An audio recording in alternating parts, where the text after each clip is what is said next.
Briana, thank you for joining me here on this Vegan Plant-Based Summit. How are you today?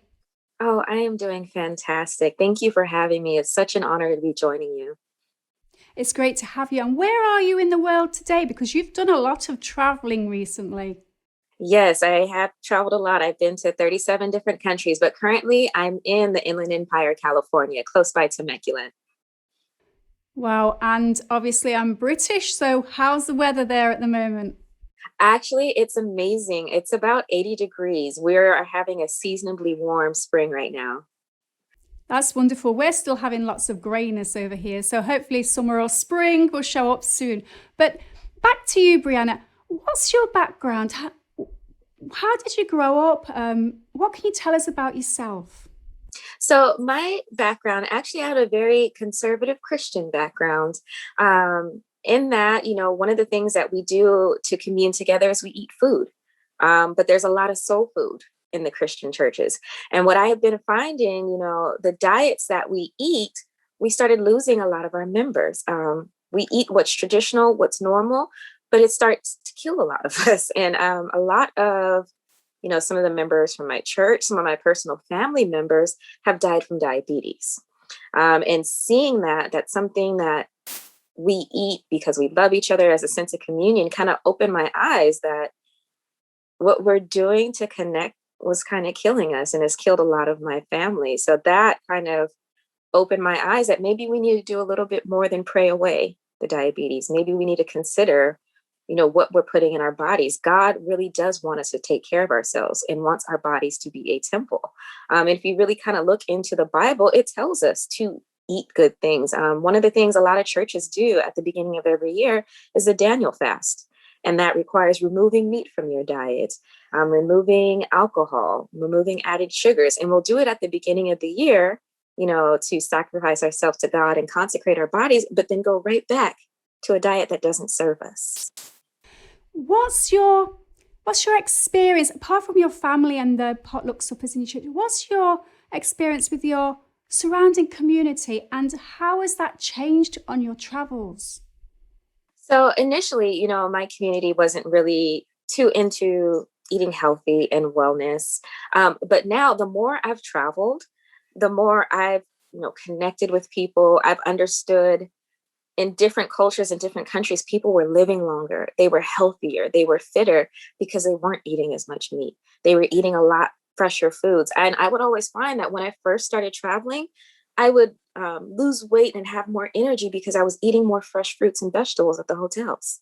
So I think travel has had a big impact on seeing, some of the dangers of the current standard American diet. So when you've been out and about on your travels, you've been out there for business purposes. So you've actually managed to intermingle with local communities on a personal and business level. What changes in attitude have you experienced on a meat eating stroke plant eating basis on that level?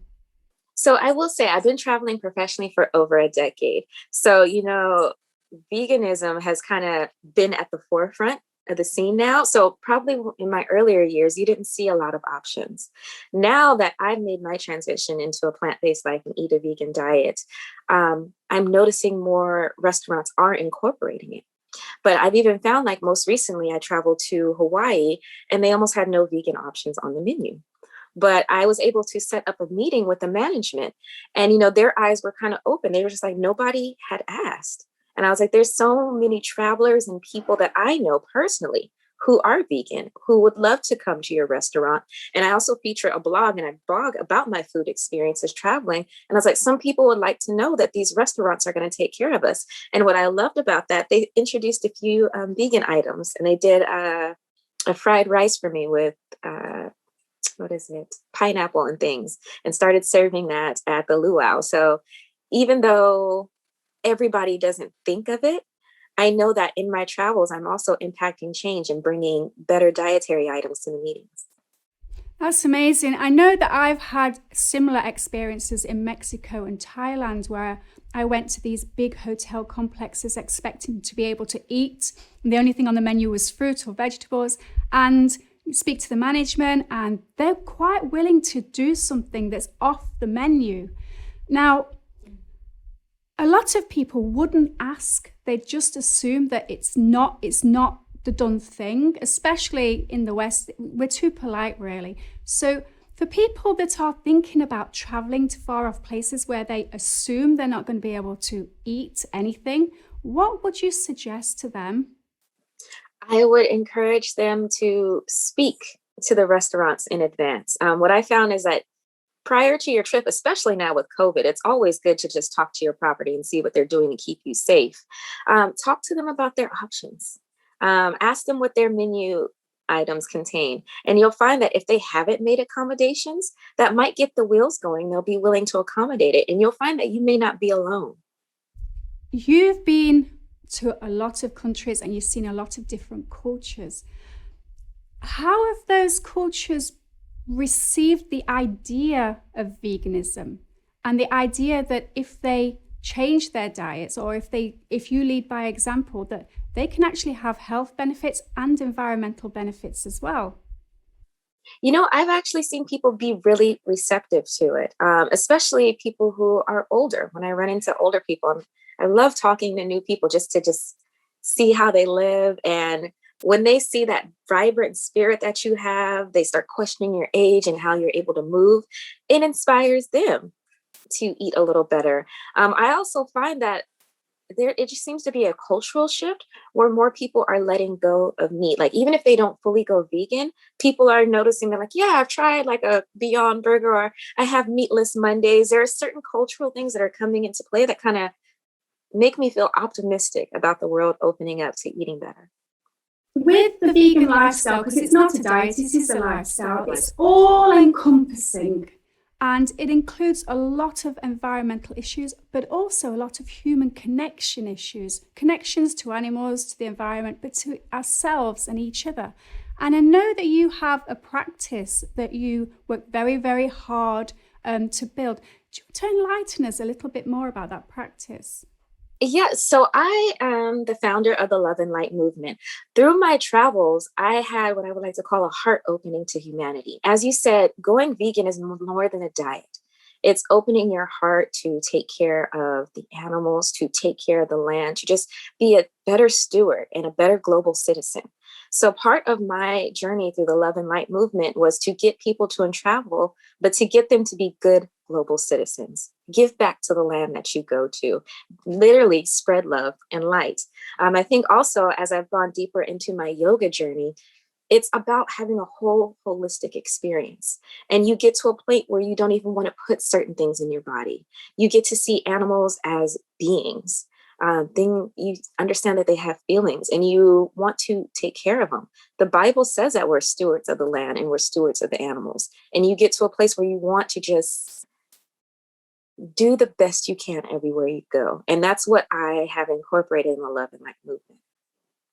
So from our previous discussion, you said you wanted to lead by example and be the light. So what would you say to those angry vegans, shall we say? Because that's generally what they see vegans as. The angry vegans that are out there spreading the message that, vegan or nothing. What would be the advice? You know what? And that's something I like to work with, because I am myself vegan, but I do find some people and I ask them, where is your empathy? Especially if you haven't been vegan your entire life. At one point, you consumed animals, you consume meat, and it's like we lose compassion for those who may be on the journey. I encourage those to be compassionate. Instead of calling people out for eating meat, call them in with love. Call them in and show them how great your life is and that how others can benefit from it. I know there's some people who are completely turned off by the vegan lifestyle because they feel that, some vegans are self-righteous. So I always encourage people who have been vegan for quite some time to be a little bit more compassionate. And I try to lead by example with that. I'm not pushy and like, you have to let go of animals. My way of showing is, look at me. I am 35. I run marathons. I climb mountains. I'm able to do things that some 20-year-olds can't. And each year, my life progressively gets better. I am happier. I am more peaceful. And this is because I made a conscious decision to treat myself better and go vegan. that's the way I try to inspire veganism. That's an amazing approach to life in general. And tell me a little bit about your marathon running and your mountain climbing, because it has to be difficult and you must have problems afterwards with joints and, health, and just a general feeling of, oh no, what have I done to myself? No, and actually, this is something I love to talk about, because this is actually truly how I got into my vegan journey. I had been vegetarian for some time, and it was more about eating. I will say I was a vanity vegetarian. It was about the diet. But I read an article in Runner's World, and it talked about the benefits of plant-based runners. And he was saying that as he ran, he found that he had less inflammation in his joints and he was able to run faster. So, I'm always trying to be a better endurance athlete. So I gave it a try. I kid you not, I found after 3 weeks, I went from, being sore and having all this pain in my joints to just freely flying about. So I was like, after this, I'm like, oh, wow, I literally feel better. My training isn't as difficult. So that actually started my journey into veganism. And then in doing that, I joined a lot of groups on Facebook to get more recipes. And that kind of opened my eyes to the fact that it's a complete holistic thing. It isn't just about the diet. It's about taking care of the land. It's about taking care of animals, about taking care of each other. So honestly, my journey into my most recent marathon in 2020 really catapulted and pushed along my vegan journey. We've spoken to a young man who's a professional fitness calisthenics practitioner, and he lives in the South. And he was saying that in the South, it's very, very, very difficult to eat a vegan diet because it's just soul food and traditional soul food. Do you have any recommendations to how you can get over that barrier? Are there soul food alternatives that are vegan? Yes. And that's one thing I'm actually loving. I can say I'm a little bit spoiled in Southern California. There are a lot of vegans out here, and there are a lot of vegan restaurants that specialize in soul food. Some of the foods that we loved can be cooked without dairy. Sweet potatoes, candied sweet potatoes, greens. I'm trying to think one of my favorite ones. You can redo mac and cheese without dairy. So I actually find that there's a place, and it's called Compton Vegan out here in Compton, California, and another Black-owned cafe called Cafe Organics out here in the Inland Empire. They serve absolutely delicious, soulful vegan food. And I think that when you become plant-based, your mindset changes as well. And we can see from you that you're quite radiant and happy. And obviously, it's got something to do with your diet, but a lot to do with your mindset.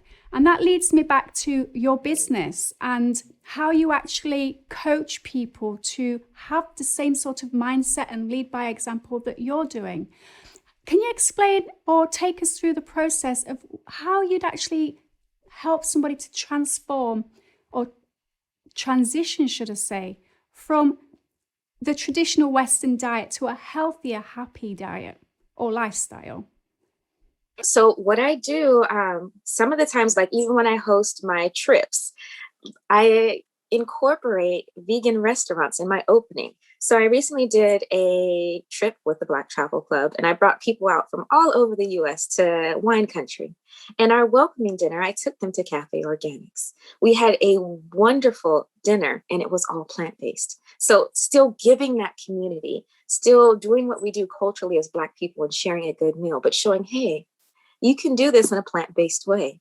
And everybody absolutely loved it. They're like, oh, I would eat this again. So, kind of opening up people's opportunities and opening their eyes and showing them first with love, showing them with a sense of community, and then giving them good food and good options and letting them see, hey, you can feel a little bit better if you do this. Also, when I partner with different chefs, I make sure that the chefs have vegan options as well as meat options, and we give it to them.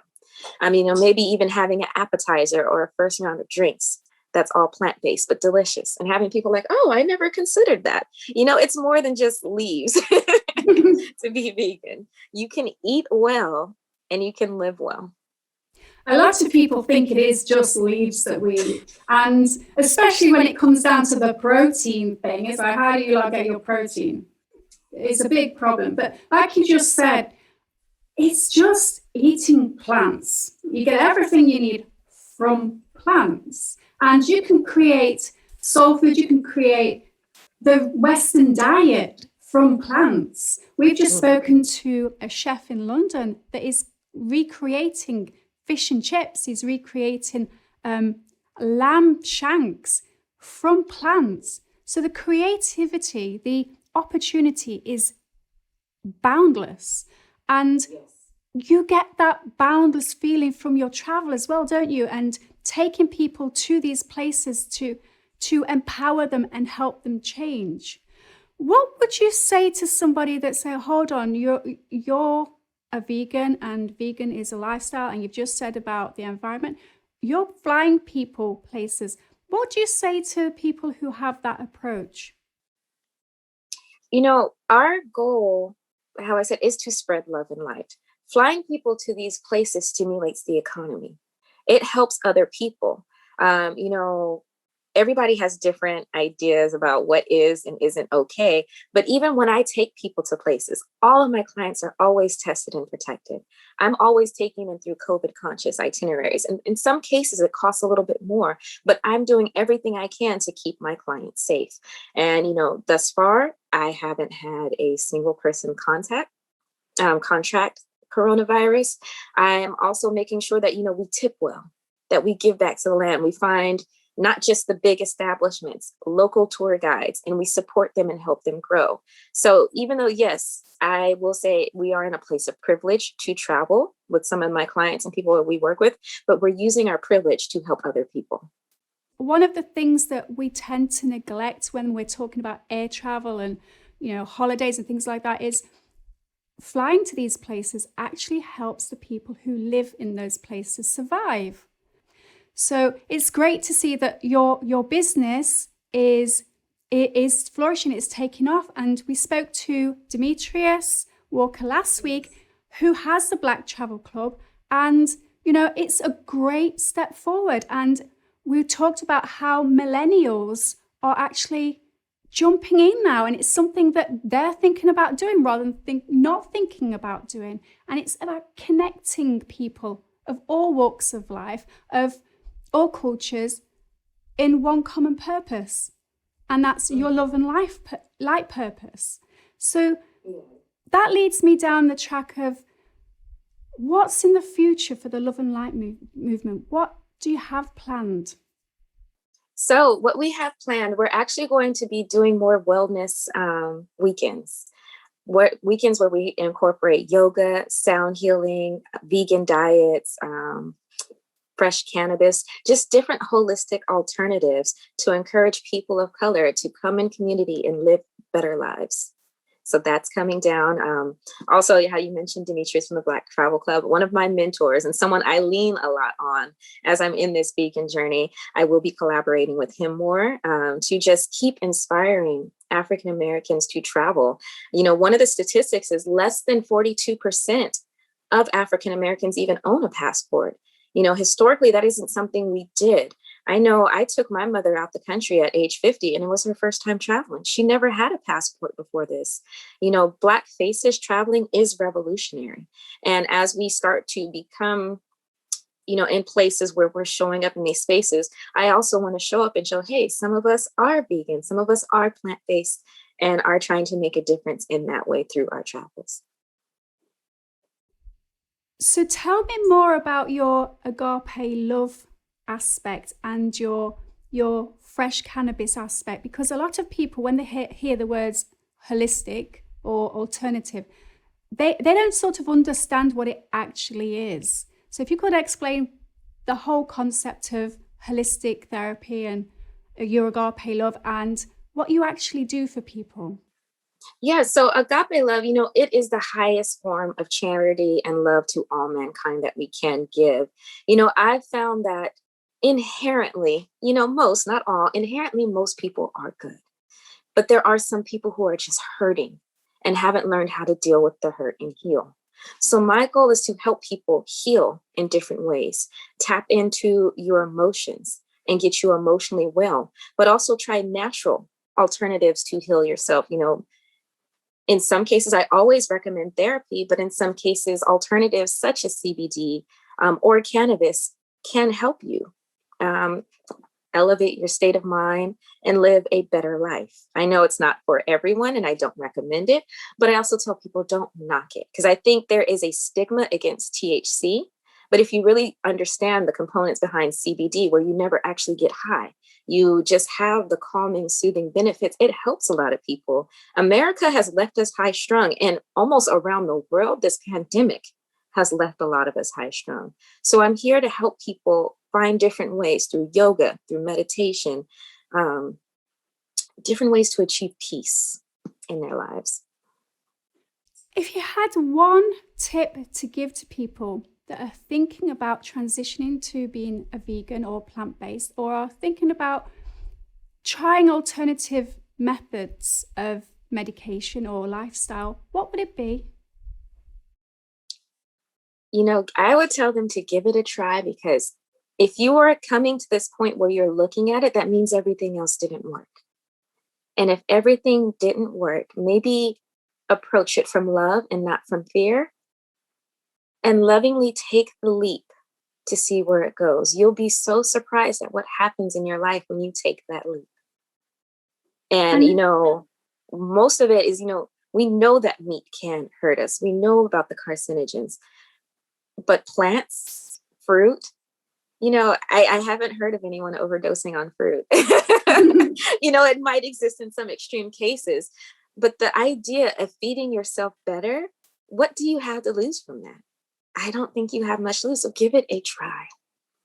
Have absolutely nothing to lose and everything to gain.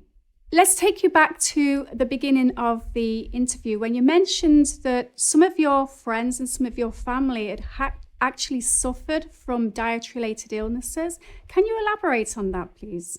Yes, I have had several family members, pass away through diabetes, but most recently, and this helped reaffirm my journey, my father went blind due to complications from diabetes. Seeing that happen broke my heart. I think I get a lot of my spirit and my love to travel from my father.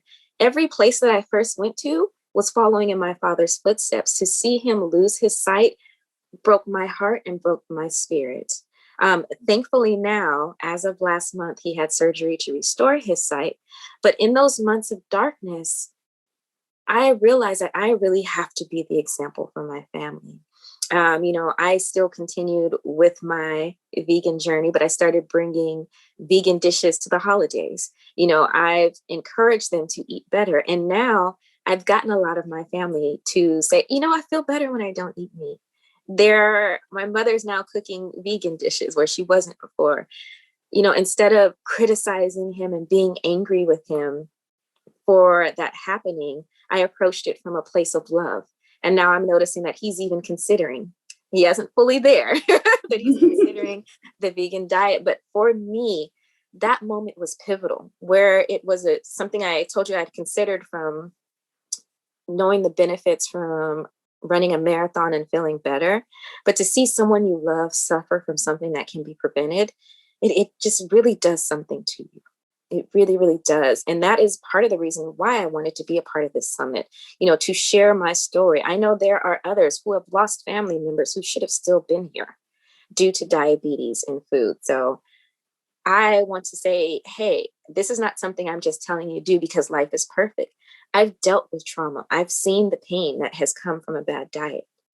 And I'm encouraging you to make a change so that people you love don't have to lose you. Change is one of those things that we all individually struggle with. And life is a journey. And in order for us to grow, we need to change. What one tip would you give people on the change route? If they're thinking about changing, how are they actually going to make that first step? One of the things I talk about anytime I'm manifesting a change is to write it down. It's something for me that when you write it down and you see your own words, take that infinite idea and make it finite, you have to now be honest with yourself. If you write down your goal and your vision, it puts you in a position to say, hey, are you going to honor the commitment that you made to yourself? A lot of times we'll get frustrated when people don't honor commitments. They start something, they stop. But you have to ask about yourself. Are you ready to honor the commitment to change and to be better that you said for yourself? It's nice to talk about it, but are you going to do it? So the world really, change for the world exists on two levels: love and change. Yes. And if you decide to do that change, honor your commitment to be the change that you want to see. That's amazing. Thank you. We need to get this movement moving forward for health reasons, animal reasons, and environmental reasons. And the more we spread the message, the more people will listen, as long as we spread it in the right way. Spread it in the right way. We see, different faces, different perspectives. So that's why I was so happy to be a part of this. And I just thank you for spearheading this. Like, you are doing a great work. Thank you very much. And thank you, Briana. It's been absolutely amazing speaking to you. And thanks for being part of the Vegan Plant-Based Scene. Thank you. Yes.